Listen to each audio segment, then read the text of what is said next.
Hello दोस्तों, मैं शारिक मलिक हाजिर हूँ एक बार फिर। उम्मीद करता हूँ आप सब अच्छे होंगे, अपना ख्याल रख रहे होंगे।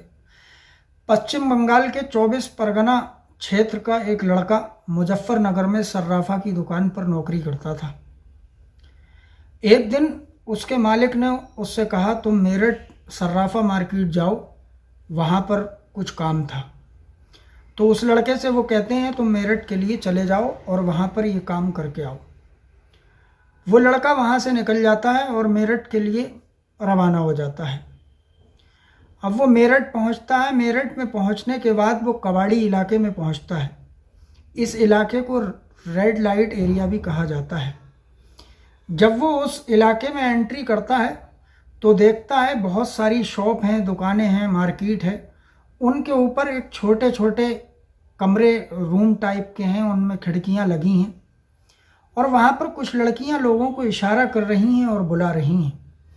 उनके बहुत सारे मेकअप किए हुए हैं। एक से खूबसूरत लड़की है, वो इशारा कर रही हैं और बुला रही हैं, मुस्कुरा रही हैं। उनकी मुस्कुराहट ऐसी कि लोगों का ध्यान उधर जा रहा है, लोग आकर्षित हो रहे हैं उनकी तरफ। ये लड़का देखता है और इसके भी मन में एक अजीब सा ख्याल आता है और ये बहुत ध्यान से देखने लगता है। ये अपने चारों तरफ देखता है तो और भी लोग उधर देखते होते हैं। वो हर आने जाने वाले इंसान की तरफ इशारे करती हैं और उनको बुलाती हैं। तभी अचानक से इसकी नज़र एक लड़की के ऊपर पड़ती है। ये उस लड़की को देखता है तो देखता रह जाता है और ऊपर से वो लड़की भी इसको देखती है तो वो भी देखती रह जाती है। एक दूसरे को ये दोनों काफ़ी देर तक देखते रहते हैं। वो लड़की इसको इशारा करती है और रुकने को बोलती है, ये वहीं खड़ा हो जाता है। वो लड़की अंदर जाती है। अंदर जाने के बाद एक पर्ची लाती है और मौका देखकर वो चुपके से वो पर्ची इसके नीचे फेंक देती है। ये लड़का जाता है, वो पर्ची उठा लेता है। जब पर्ची खोल कर देखता है तो उसमें लिखा होता है, तुम शाम को 8 बजे आना और मुझसे मिलकर ज़रूर जाना। अब ये देखता है, पर्ची जेब में रख लेता है और वहाँ से ये कुछ देर के बाद निकल जाता है सर्राफा मार्केट में। सर्राफा मार्केट में जाता है। ये अपना काम, जो भी इसका काम था, वो अपना काम करता है और अब इंतज़ार करता है ये 8 बजने का, रात के 8 बजने का। अब इसको ये टाइम पास हो जाता है, 8 बज जाते हैं और ये अपने वक्त पर 8 बजे वहाँ उसी इलाके में पहुँच जाता है, ठीक उसी कोठे पर जिस कोठे के ऊपर से ये पर्ची फेंकी गई थी।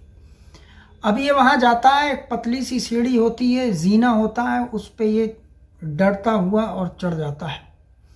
अब ये चारों तरफ देखता है। वहाँ पर देखता है बहुत सारी लड़कियाँ हैं, एक से खूबसूरत लड़की, सबके मेकअप किया हुआ, खुशबुआँ वहाँ से निकल रही हैं। उनके तन पर ऐसे कपड़े जो बहुत ज़्यादा छोटे थे। अब ये बड़ा चौंकता है और ध्यान से देखता है कि वो लड़की कहाँ है जिसने पर्ची फेंकी थी। अब उस लड़की को जब काफ़ी देर हो जाती है देखते हुए तो अचानक से वो लड़की इसके सामने आती है और ये फिर वहीं कोठे पर बोलता है कि मुझे इस लड़की के साथ जाना है। वो ग्राहकों को बुलाती थी गलत काम के लिए। उन लोगों का काम यही था। ये एक सेक्स रैकेट वहाँ पर चलता है खुलेआम। अब वो वहाँ पर अपना उसका सौदा करता है कि पैसे के लेन देन की कुछ बातचीत होती है। वो उसके पैसे भरता है और वो उस लड़की को लेता है और उसके साथ एक कमरे में चला जाता है।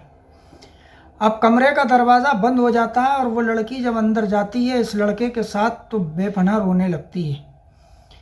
वो खुलकर रो भी नहीं पा रही थी क्योंकि उसकी आवाज़ अगर बाहर चली जाती तो एक हंगामा हो जाता, बवाल हो जाता और पता नहीं क्या होता। असल में हुआ ये था, जो वो लड़की थी और ये लड़का था, ये दोनों आपस में रिलेशन में थे। ये एक दूसरे के भाई बहन थे। इन दोनों का एक रिश्ता था भाई और बहन का। ये सगे भाई बहन नहीं थे लेकिन रिश्तेदार थे। इसके बाद वो लड़की बहुत रोती है। ये उसको किसी तरीके से संभालता है और पूछता है, आखिरकार तुम यहाँ आई कैसे और तुम यहाँ क्या कर रही हो? ये तो रेड लाइट एरिया है, ये कोठे हैं, यहाँ तो गलत काम होता है, ये तो सब सेक्स रैकेट यहाँ पर चलता है। वो बहुत रोती है और अपनी कहानी सुनाती है। वो बोलती है, मैं एक दिन अपने घर से किसी काम से बाहर निकली थी, पढ़ाई के काम से जा रही थी या कुछ।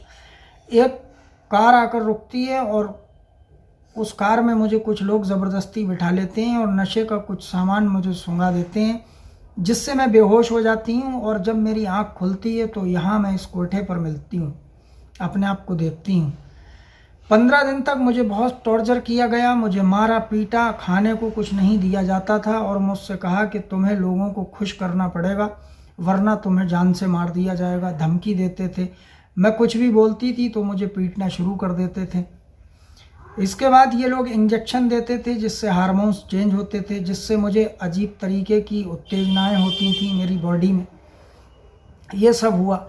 उसके बाद ये दोनों बात ही कर रहे थे, तभी अचानक से इसका जिस कमरे में ये होते हैं उसकी कुंडी कोई बजाता है। जब ये गेट खोलते हैं, ये लड़की गेट खोलती है तो देखती है दूसरी लड़की इसके सामने खड़ी है।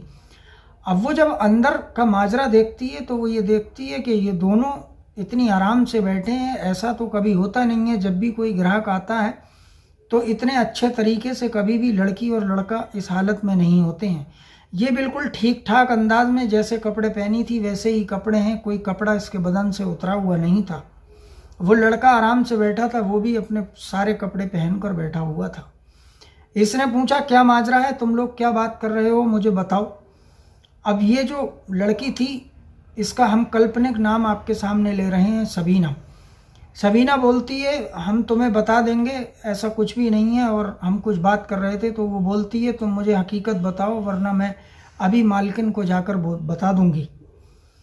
सबीना इसका हाथ पकड़ती है और अंदर कमरे में बुला लेती है और बताती है कि ये मेरा भाई है और मैं इसकी बहन हूँ।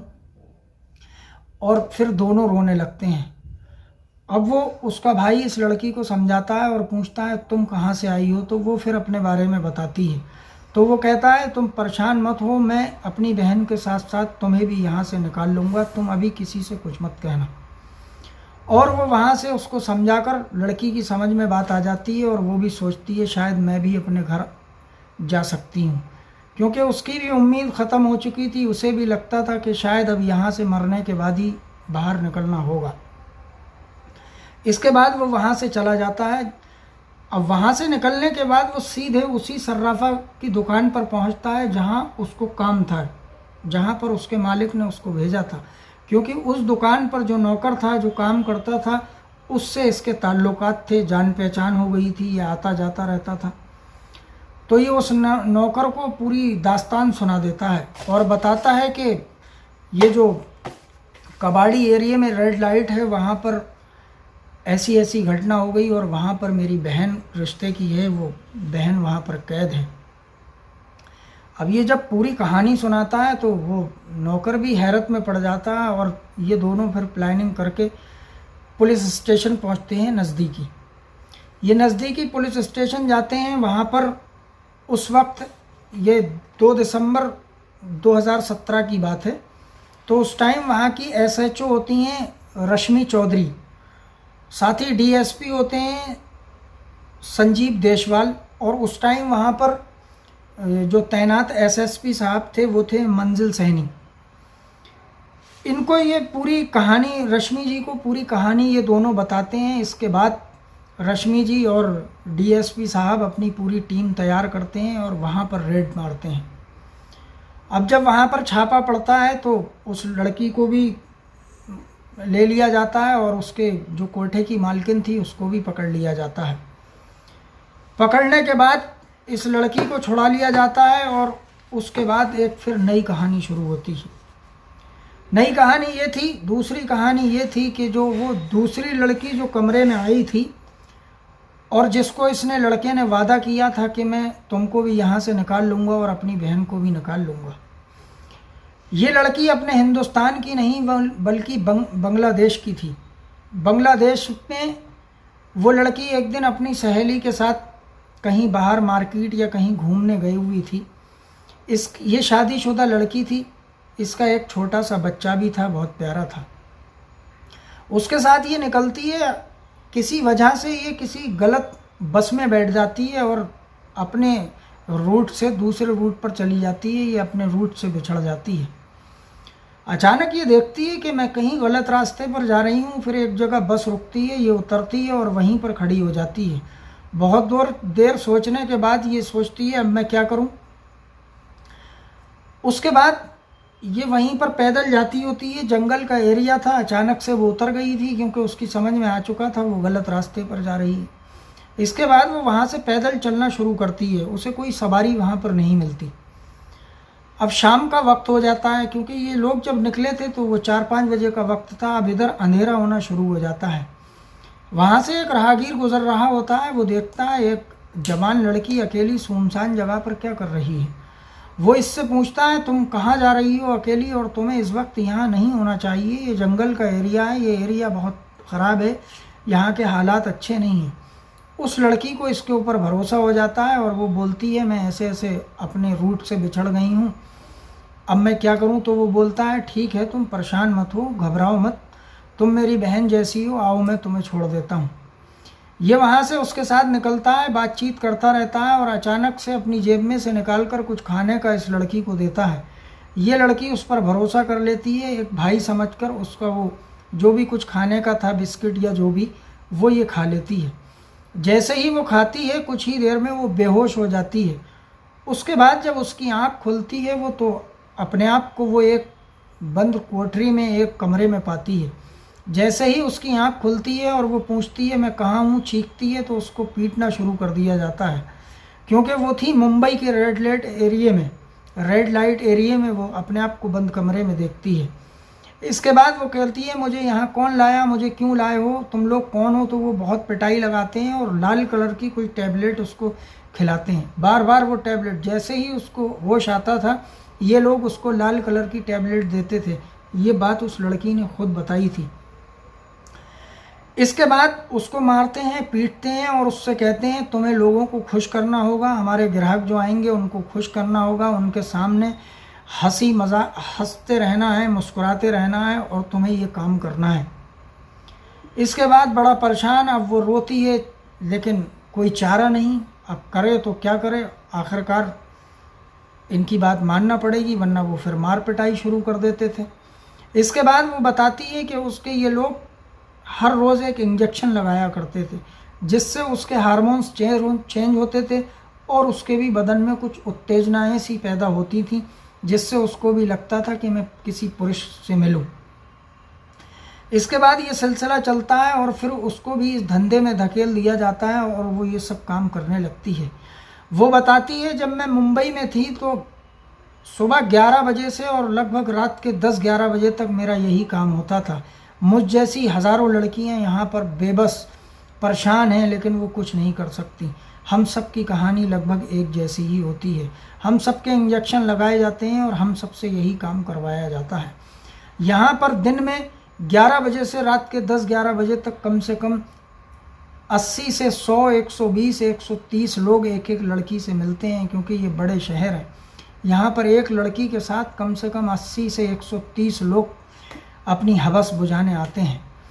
इसके बाद कुछ दिन वो मुंबई के में ये सब चलता है। इसके कुछ दिनों के बाद उसको दिल्ली भेज दिया जाता है।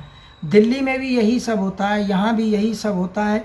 लोग आते हैं जाते हैं, आते हैं जाते हैं और इन लोगों को किसी तरीके की कोई छूट नहीं, इनको कहीं बाहर आने जाने नहीं दिया जाता।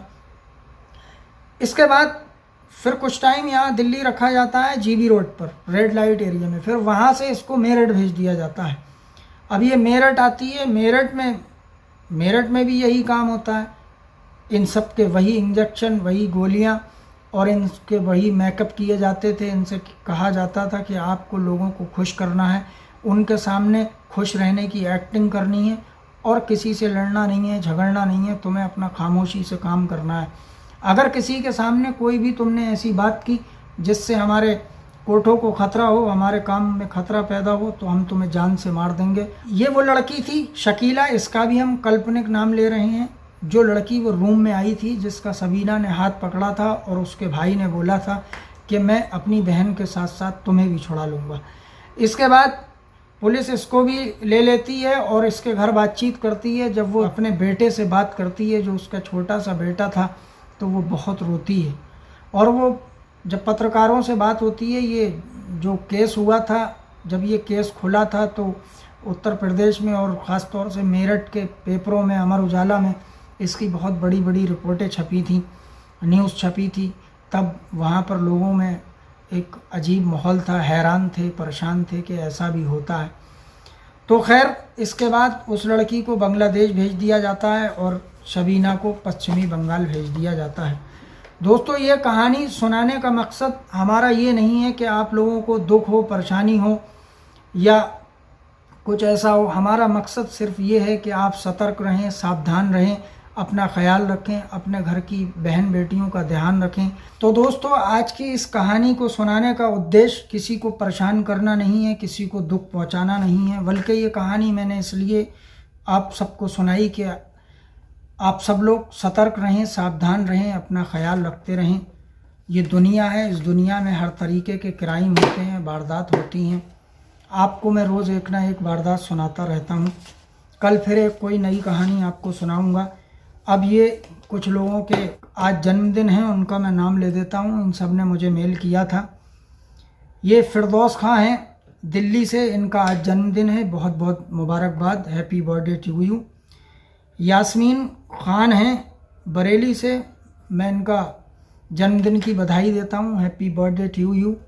आप खुश रहें, सलामत रहें। अंकित कुमार हैं शाहजहानपुर से, मैं इनको भी मुबारकबाद पेश करता हूँ, बहुत बहुत मुबारक हो आपको आपका जन्मदिन। बदायूं से रहमान खां हैं, मैं इनको भी बधाई पेश करता हूँ, बहुत बहुत मुबारक हो आपका जन्मदिन।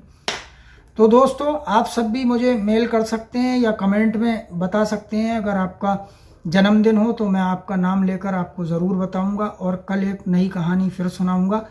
आप सब लोग मेरे चैनल को सब्सक्राइब कर लें ताकि मैं रोज़ कहानी सुनाता रहूं और आप लोग सुनते रहें, हमारी फैमिली बढ़ती रहे और मैं हर एक कहानी सुनाता रहूं, जिससे आप जागरूक रहें, सतर्क रहें। तो दोस्तों, अब दीजिए मुझे इजाज़त। जय हिंद, जय भारत।